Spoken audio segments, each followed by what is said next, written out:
이 부동산의 가격이 내 전세가보다 낮을 가능성이 생겨버린단 말이죠. 이게 제일 문제예요, 지금.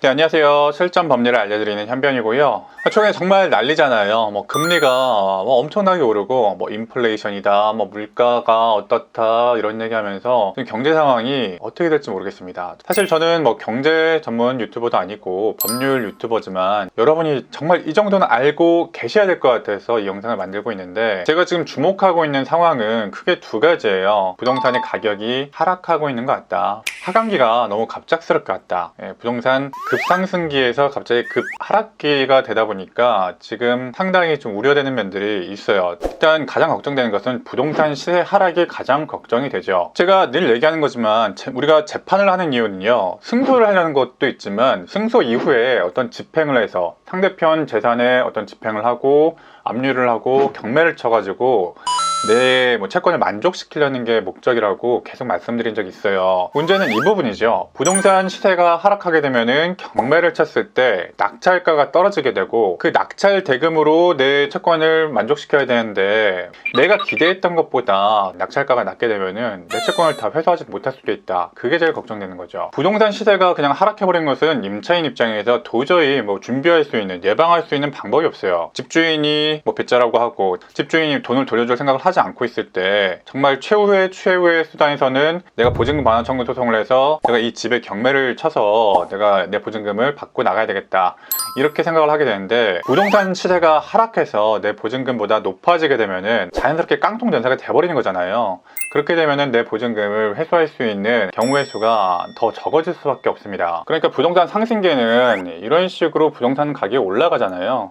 그래도 올라가고 있으면은 전세가도 그에 맞춰가지고 이렇게 따라가는 형태로 올라가게 돼 있어요. 이 부동산 상승기에는 전세가가 좀 높더라도 부동산 가격이 좀 계속해서 좀 오르는 경향이 있으니까, 내가 다 살고 집에서 나갈 때는 그때쯤에는 이제 보증금이 내가 좀 계약한 시점보다는 조금 더 올라가 있을 가능성이 높았어요. 내가 좀 높은 가격에 했다라고 하더라도 좀 내가 나갈 때쯤에는 높아져 있으니까 경매를 치더라도 보증금 정도는 회수를 받고 나가면 됐단 말이죠. 부동산 하강기에는 어떻습니까? 이게 고점을 찍고 이제 내려가는 입장에서는 내가 전세가를 적당한 가격에 좀 들어갔다고 하더라도 내가 보증금을 이 정도 줬는데 내가 나갈 시점에는 이 부동산의 가격이 내 전세가보다 낮을 가능성이 생겨버린단 말이죠. 이게 제일 문제예요, 지금. 예를 들어서 이 부동산의 시가가 4억이었다. 전세가가 3억 정도에 형성이 됐었다. 그래서 내가 내 전세가 3억 정도는 충분히 받을 수 있겠다 라고 생각했는데, 나간 시점에 이 부동산이 3억이 안 될 수도 있어요. 이런 경우에 문제가 되는 상황이 두 가지인데, 첫 번째는 임대인이 새 임차인을 그렇게 열심히 구하지 않습니다. 왜? 전세가가 낮았으니까 새 임차인을 적극적으로 구하질 않아요. 그러면서 다음 임차인이 들어와야 준다 라고 이런 식으로 좀 지지부진하게 나오는 경우가 있습니다. 그렇게 나와버리면은 임차인 입장에서는 지금 내 돈 돌려받고 이사를 가야 되는데 그 돈을 메꾸지 못해서 손해를 보는 상황이 좀 연쇄적으로 발생할 수 있다. 이게 첫 번째 상황이고요. 이런 상황에서 적극적으로 먼저 어떤 법적인 조치를 해야 되는 것은 임차인 입장이고, 임대인 입장에서는 일단 돈을 주고 있으니까 먼저 적극적으로 나설 필요가 없다.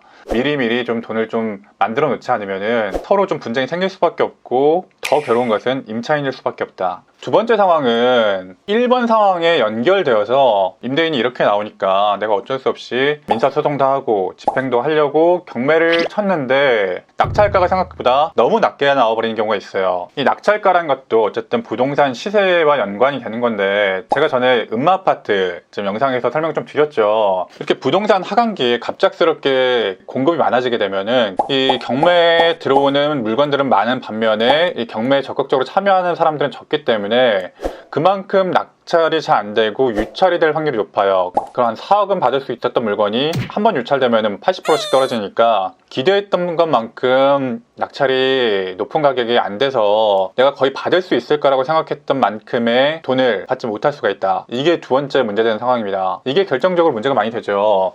이제 깡통 전세가 돼버린 상황에서 임대인이 진짜 자금의 여력이 없어서 돈을 주지 않는 때, 내가 경매를 해서 이 사람의 집을 경매를 시켰을 때 환가를 제대로 못 받을 수가 있다. 이게 정말 걱정이 되는 부분이에요. 이런 경제적인 상황이 어쩔 수 없이 법률적인 상황과 좀 연결이 돼가지고 우리에게 피해를 줄 수도 있다. 이런 부분이 좀 걱정이 돼요.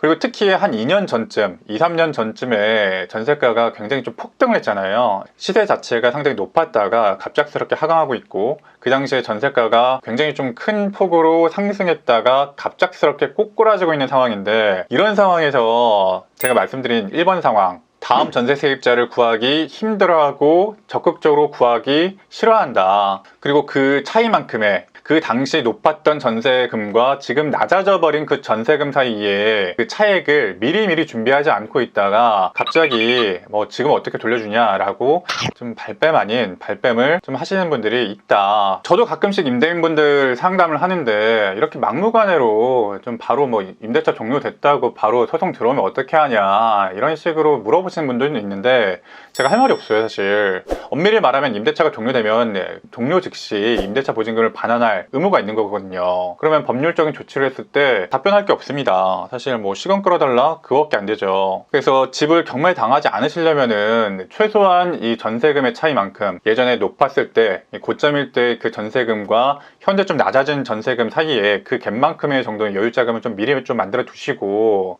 임차인 입장에서는 혹시 지금 전세 시세가 너무 많이 떨어진 것은 아닌가, 그래서 혹시 임대인이 내 돈을 미리미리 좀 준비하지 못해서 내가 법률적인 조치를 취해야 되는 그런 상황은 아닌가 라는 것에 대해서 어느 정도 촉각을 좀 곤두세우실 필요는 있어요. 지금 상황이 그렇습니다.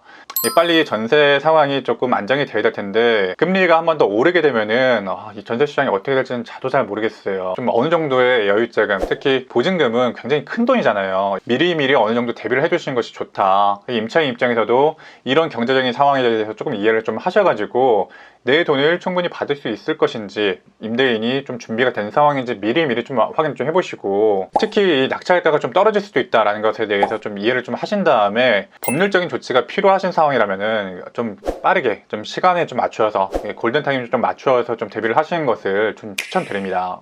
자, 오늘은 최근의 경제적인 상황, 특히 부동산과 전세 시장에 대해서 좀 설명 좀 드리면서 임차인 입장에서는 어떤 고민을 하셔야 되는지에 대해서 좀 설명 좀 드렸어요. 제가 경제 전문가는 아니지만 최근의 경제 상황이 굉장히 좀 이상합니다.